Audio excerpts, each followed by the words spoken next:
If a sizable portion of the Democratic electorate here in Michigan votes uncommitted during the primary, that will be a 5-alarm fire for the White House and for the Biden campaign. Activists with the Listen to Michigan campaign are calling on Democrats to vote uncommitted instead of voting for the incumbent Democratic president, Joe Biden, in order to register discontent about the president's policy in the Israel-Hamas war.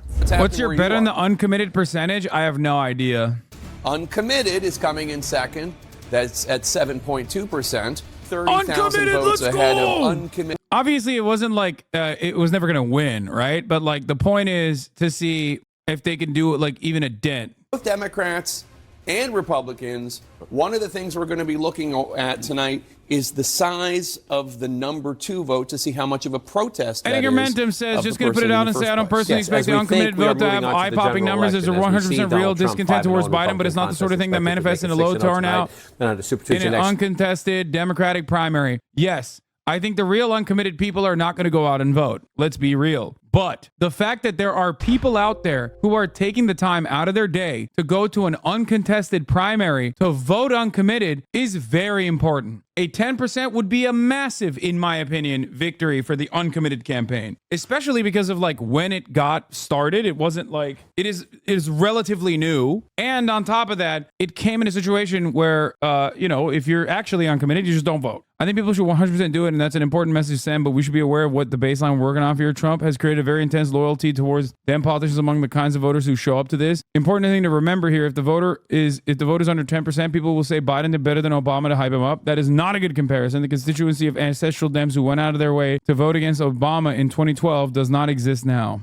New York Times reporting 10% uncommitted. Biden's at 85%. Marianne Williamson and D. Phillips at 2.5 and 2.2%. 10% of the vote is uncommitted according to New York Times this early. It's only 5% of the votes coming in right now, folks. Why do people talk about Trump's voter loyalty when he only has 60% of the Republican vote? People don't want either candidate. If this is your expectation, my friend, you are in for a major surprise come general election. Donald Trump's Republican base of support is infinitely more loyal and also infinitely larger, percentage-wise. Not larger than Joe Biden's loyal base of support, maybe even in totality, but definitely percentage-wise. Donald Trump, throughout his entire tumultuous career, has rarely ever dipped below 90% approval rating in the Republican Party. This is a fact that I used to show to liberals all the time, and it blew their minds when I would bring this up. I'd be like, dude, do you think Donald Trump's approval ratings are low? That's fine. That makes sense. A lot of Democrats hate him, but look at his approval rating in the party. It's barely below 90% in the Republican Party. Joe Brandon's approval rating currently is significantly lower than that in his own party. So that's something to remember. That means there's not a lot of motivation even amongst party loyalists for Joseph Robinette Brandon. This will lead to depressive voter turnout. This would be for District 9 that we were just talking about. The numbers for Biden were 29 votes and uncommitted was 13. Very interesting. Here in Waterford. Okay, Omar, thanks so much. What do you make of that? I mean, 13 uncommitted, 29 for Biden. That's a lot of uncommitted. It's a small sample. I know it's early, but do you see yourself voting third party? That's so funny. One, I live in California. And two, third party votes is the same as writing Harambe in the little box there, okay? With what you're seeing in the math here. And the question is, in other precincts, obviously, sorry, he's doing don't better care, voting than what jank. Omar just said in the county so far. But the question is, where's that number? In Michigan, look at 2016. Trump beat Hillary Clinton. In Michigan, broke the blue wall, won Wisconsin, went on to the White House. Joe Biden flipped the script, right? One Michigan, one Wisconsin, one your home state of Pennsylvania, the Commonwealth in 2020. This is the fight. The old blue wall, which has now become the Midwestern battlegrounds in a presidential election. If you come out to this and go back to look at it, let me come out, that's the primaries, but let me come here and look at it. This is the fight, right? This is it.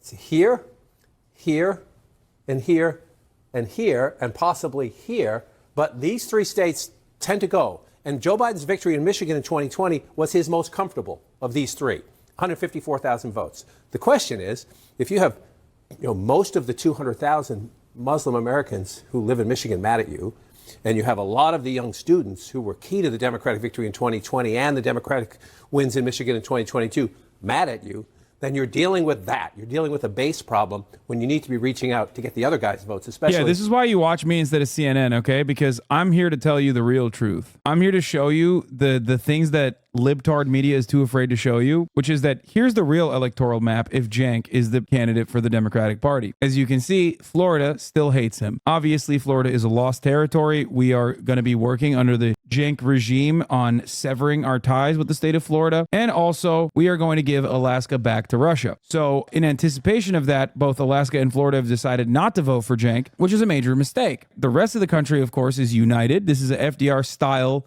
sweeping victory that will inevitably yield the New Deal. That's right. If Cenk becomes president, do you become the first nephew of the country? Hell yeah, I do. And I live out my Hunter Biden-esque dreams. Hunter Biden, the first son, the prodigal first son, watch out, okay? The first nephew is going to be out of control. Labor secretary, and I'm doing all communications. Double oligarch, baby. Wasn't enough that I'm an oligarch in Turkey, but I'm also an oligarch in America. Right, back in 2008, the uncommitted vote was way higher because both Barack Obama and John Edwards didn't play in Michigan, and their voters voted uncommitted to sort of say, I want to go out and vote for my guy, but I can't vote for my guy. So it was much higher then. So the question this time, though, is there's nobody like that. There's not another Democratic candidate who said, oh, I'm going to skip Michigan because Biden's strong there. So that, I think, is a true protest vote. As opposed to in years past where there were different reasons for it. Or it's just, maybe let's not overstate that it's all about Israel-Gaza. Uncommitted is going to tell us people who had a chance to vote for an incumbent Democratic president or vote for his long shot challenger, and they chose to vote uncommitted. So it tells you, number one, they're unhappy. They're looking for something else than that. And then the question is, and our reporters on the ground. Bro, they're literally saying we went out of our way in an uncontested primary to go and vote to say you. It shows motivation in the worst way possible. People don't do that. Who the does that? Think about it. Who goes out of their way to say you unless there is a real issue? Everybody thought Hillary Clinton was going to win that primary. Bernie Sanders eked it out. And if you fast forward to the fall of 2016, Hillary Clinton ended up losing Michigan. Definitely one of the things to look for in any primary contest, I think, is it's not a one-for-one situation, we should note that, but what general election vulnerabilities are exposed by the coalition of folks that come out and vote the way they do inside the context of your primary? Because we all know politics is a game of addition, right? And you need a unified base of support from your own partisans to be in the ballgame for a general election. And so looking for cracks in the Biden coalition, in these Democratic vote tallies tonight, is what we're looking for. I mean, I'll just note, with 7% of the estimated vote in now, the uncommitted vote is already at 11,607 raw votes. So they've already crossed the ridiculously low expectation setting that they had set for 10,000. But we've only got 7% of the estimated vote in. So they're at 11,000 now. That raw vote number is going to grow throughout this evening, perhaps substantially. So we'll see how much of a protest statement is made here, but it doesn't mean, and this is important for us to remember all day long, that every single one of those uncommitted votes is a Donald Trump vote in the fall or a stay-at-home no Joe Biden vote. Perhaps the vast majority of these folks who are participating. Dude, I don't know. I mean, I don't know if we hit 20%. That's crazy. I thought maybe 10%. I thought 10%. I guess I hit a very low expectation there. I think 10% is pretty good. Pretty solid. We're counting down to our first chance to make projections in the Michigan primaries. And we're awaiting results from polling places that have just closed. Up next, we're going to talk with Nikki Haley, as she's now warning Republicans at nominating Donald Trump. Oh my gosh, she's such a fucking loser, dude. It's awesome. Bro, that's so cool. Just absolutely getting cumstered in your own home state and then only to get cumstered once again in Michigan, to go on CNN, smiling, thriving. We need you, Nikki, right now. She off the perk? What is she doing? It's so sick. Oh, God. We have another key race alert for you with actual votes coming in the Michigan Democratic Party, primary rather. Incumbent President Joe Biden is in the lead with 78.7%. He has 67,346 votes. That is 53,553 votes ahead of uncommitted. But that's still a pretty big number for uncommitted. Dude, even CNN's like, that's crazy, dog. 13,793 votes. If that trend continues, that's going to be pretty big. Dean Phillips pulling up the rear, 2.6% of the vote. This is Wayne County. This is where Detroit is, the campus of Wayne State, among the places we visited where there was a lot of anti-Biden sentiment, not big picture, but because of Israel-Hamas. Bro, that's probably not good. Detroit suburbs, Interstate 94, just to the west of Detroit. That's where Jeff Zeleny is. That's where you have your largest population of Muslim American, Arab American, and many Christians as well, Christian Palestinians, people who trace their family heritage back to the Middle East, who are mad at Biden. Some say abandon Biden, some just say protest Biden. That number is going to tell us a lot. When we see Wayne County, it's also the largest population center in the state of Michigan. So we're going to get the most votes from here. It's the Democratic base. This is it. So critical for the president. What else are we seeing? So you just pop around a few other places. This is Oakland County. As I mentioned, critical to winning the state of Michigan. You win Wayne County. Then you go out into the suburbs. You have Oakland here, Macomb here. 13%. You have 13.5%, 14% if you round that up. Again, let's be careful. He's getting 80% of the vote. He's the president of the United States. He's getting 80%. Yeah, a lot of people forget that it's not just Arabs. It's definitely young voters, too. It's not just Arabs. It's not just Muslims. There's a ton of young voters that are on college campuses, both in Ann Arbor and also in Wayne State. Is that what is the name of the school? Like in Detroit, like in Wayne County. There are so many college students that are already upset with Joe Biden's performance, and his age is a major concern. But then beyond that, they're also extra angry now because of the Gaza stuff. So that's not I'm looking for an alternative. There's an alternative right there. That's an I'm mad at you vote. What's the point of voting uncommitted? Like, they'll either not vote or vote for Biden either way. Brilliant analysis, sir. Everything that we've said thus far leading up to the Uncommitted Vote campaign is actually rendered null and void by the brilliance of this one chatter. Let's hear what Nikki has to say, Thank you so much for being on. I want to look at what's happening. It's called pressure. Right? Set expectations, if you would. What are you hoping for when results are in Michigan?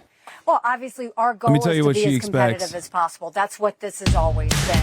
But look at what's happened in Michigan. You look back in 2012, Michigan was such a bright spot. I was there.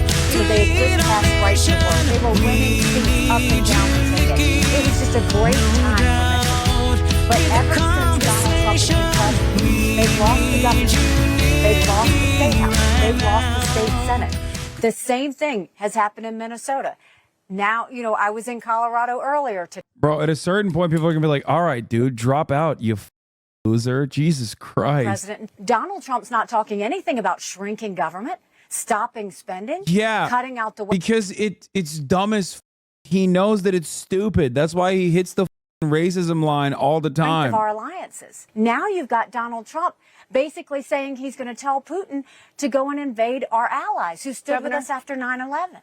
It's all You want to know why the real truth, the God's honest truth? You want to know why the Republicans don't talk about fiscal responsibility? Because Democrats don't actually push for anything that requires the Republican Party to basically turn around and eradicate. Our social safety nets are already so ascetic that there's no more genuine need from even capital owners to advocate to further erode the social safety nets, because the social safety nets that do currently exist at this point are basically just like Social Security and the marginal, like the bare minimum social safety net necessary so that there's no riots. It's so cooked. What is this? I'm sorry, but if Uncommitted is actually on course for anything even approaching 100K votes, Biden has no choice but to drop a J-Dam on the Knesset and personally chokeslam Netanyahu on TV with his bare hands. Huh. No. Dude, if it passes 100,000 votes, that's so bad for the Democratic Party. That is literally like... A Michigan Democratic source tells me they project an uncommitted vote approaching 100,000 today, including sufficient number in MI-12 that would yield delegates. Sources note that on a percentage basis it would be similar to the 2012 outcome. Good thing that Biden guy is just as popular and as charismatic as that other guy. Definitely doesn't need it, is what I'm thinking. You know what I mean? This is an issue not just with the Arab American community, but it's an issue with younger voters, which is a problem nationally for Biden motivating these younger voters and some African American voters. So I think this is clearly an issue. I think it's one of the reasons why he was eager to say yesterday he thought that a ceasefire was within reach. Yeah, he's eager to say that to that's not try a vote and for Trump. It's not. Change the outcome today in Michigan a little bit. For Trump. And I believe that Governor Whitmer is being disingenuous at best, lying at worst, in It's terms crazy of to have telling Nina the Turner on voters CNN. in Michigan it's that a awesome. vote for uncommitted is a vote for Donald J. Trump when Donald J. Trump is not on the ballot. This is a primary. And the last time I checked, we often, especially Democrats, we talk about the democratic process, small d, and people being able to express themselves in a primary as a bedrock. And then, though, to try to guilt those voters to not vote uncommitted when that is an option that they have on the Michigan ballot. I was just in Dearborn on Sunday. I was with Congresswoman Tlaib at a Free Palestine, ceasefire event. Hundreds of people in that room. I got a chance to talk to some individuals, and they are really upset. And some will, I know some of this the points have been made, but some people are willing to just let Donald J. Trump win. I don't feel vindicated about how much the media rhetoric has changed since October 7th. I knew all of this was going to happen, and anyone who has ever paid attention to Israel's actions over the course of the past 10 years knew exactly what was going to happen. It took far too long for the media to get here. I don't feel vindicated at all. I just want there to be change, real change. I am young enough to remember, colleagues, when Congresswoman Rashida Tlaib and also Congresswoman Cori Bush called for a ceasefire very early on. They were called abhorrent. Now, fast forward to all of these bodies laying in the wake and people who are living through this every single day. Yeah. By the way, there's also been slaughter in Israel. I was going to say. So there's a lot of pain on both sides. No, I'm not. Shut the f up, Anderson. What to you would be a victory, as somebody was calling for this uncommitted vote, what to you would be a victory tonight to get that message across? I'm not denying that pain. All I'm saying that at a certain point after October the 7th, it becomes clear. I mean, you have a right-wing prime minister. Right. We don't need to debate the issue. But you understand what I'm saying? I'm not denying anybody's pain. What I am saying is that this president and our country has the power to say to Netanyahu, we need a permanent ceasefire. The only time hostages... Reason, though, if I can push back here, wait, one more point. The only time hostages were released is when we had that brief ceasefire. That is another reason why we need a permanent ceasefire. I also have to remind people we had a ceasefire prior to October 7th, right? I mean, that's a point. And I get centering people, and I completely understand. Yeah, exactly, bro. What did that ceasefire look like? It was death and destruction and misery for the Palestinians. Come on, Nina, step in. That's what I'm. And as we look at because we can debate and talk about this on a level of humanity, which we cannot Thank you for the 50 gifted subs. Holy moly. Reminding me that at the top of the hour, there's a 3-minute ad break, and I forgot. This White House can deliver,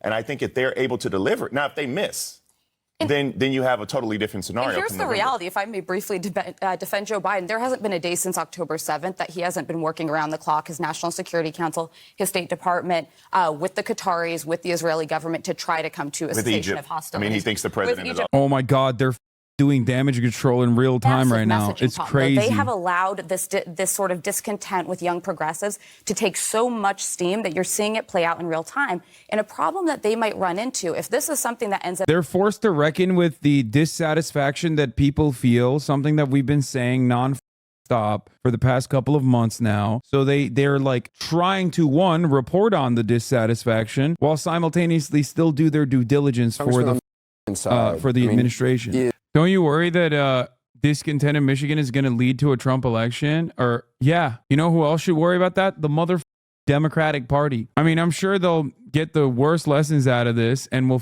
complain that this is Bernie Bro 2.0. Uncommitted has 15.5% of the vote. That's 20,721. What's significant about this, we should note, is that every primary, there are about 20,000 votes for uncommitted on the Democratic side and the Republican side, every primary. So they've hit the floor of 20,000 with only 13% of the estimated vote in, meaning uncommitted is going to have a night like we haven't seen in a long, long time. On the Republican side, Michigan in the... Honestly, this is the none of the above election. Nevada, none of the above defeating Nikki Haley. Uncommitted, reaching like record-breaking numbers. It's just everything you need to know about how Americans kind of feel about the situation. Vote. That's again with 13% of the estimated vote in. John King, we should note, yes, there was in 2008 because the Michigan Democratic Party went against the rules. So Hillary Clinton was the only one that was in the contest. So Edwards voters and Obama voters voted non-committed. This is different than that. That was a lot of uncommitted.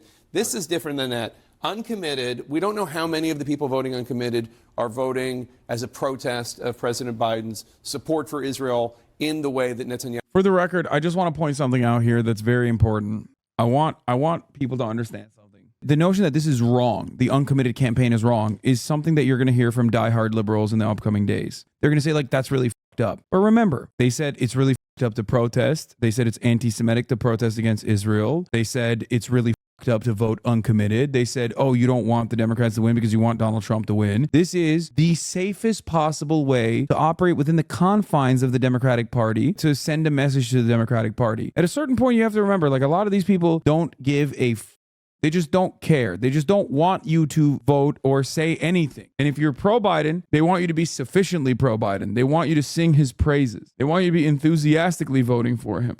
Yes, Jake. So we are able to start allocating some of the delegates on the Democratic side based on the vote already coming in. So there are 117 delegates at stake tonight in Michigan on the Democratic side. You see it there in the upper right-hand corner. Joe Biden now has 27 delegates. We have 90 delegates that are so far unallocated. Dean Phillips has 0 delegates. If you look at delegates to date in the Democratic contest, you'll see that Joe Biden has 118 I love delegates. this music playing in the background, dude. Like, wow. It's this, guys, I promise, this is a very serious primary. This is a very serious primary. There's some serious political opposition to Joseph Robinette Biden.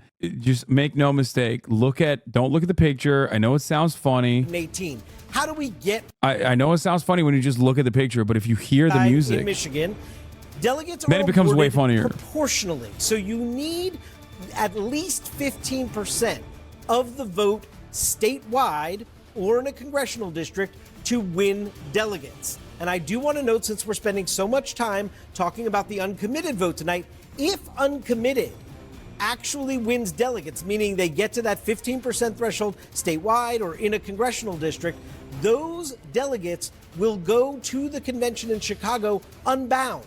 They will not be bound to anybody. And obviously, we will watch as the process plays out as to who those humans are, the delegates that go through a convention process. Oh my God, I stole this from chat, but I'm going to say it. Yeah, CNN might as well be China the way they're doing Uyghur erasure right now, dude. Where the is my man Jank? God damn, son. David Chalian. So is it unfair of me to extrapolate that there's 15% of the estimated vote in? We know the United Auto Workers has endorsed Joe Biden. The Teamsters, though, has not yet endorsed. They met with Donald Trump last month, led to kind of mixed results. We heard some rank and file members were happy. We also heard that an executive board member called him a scab and an insurrectionist. No union man is voting Trump. You're wrong, actually. A lot of union men vote for Donald Trump. I mean, it might be a little different this time around with Sean Fain in the lead at the UAW. There are plenty of Teamsters and plenty of UAW guys who will still vote for Donald Trump. In their minds, which I kind of understand, they're like, the Democratic Party's not giving me shit. At least the Republicans are protecting my guns. Or they watch Fox News and the Republican Party's like basically doing something. Teamsters donate 50K to Trump. Sean O'Brien is a conservative. I'll just say it like this. He is no Sean Fain. I wouldn't say he's a conservative. I'm an IBEV. Literally everyone's voting Trump law. Yeah, IBEV is another one. Listen, I ride with the Teamsters, as you guys know. Where is it?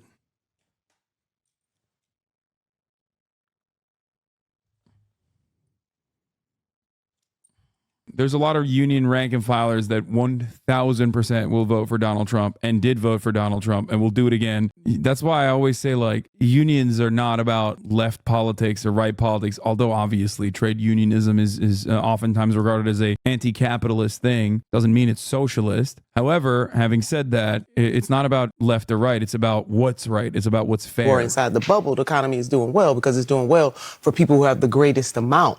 But it's not really doing well. There's a disconnect between what's happening in the bubble and what's happening in the streets.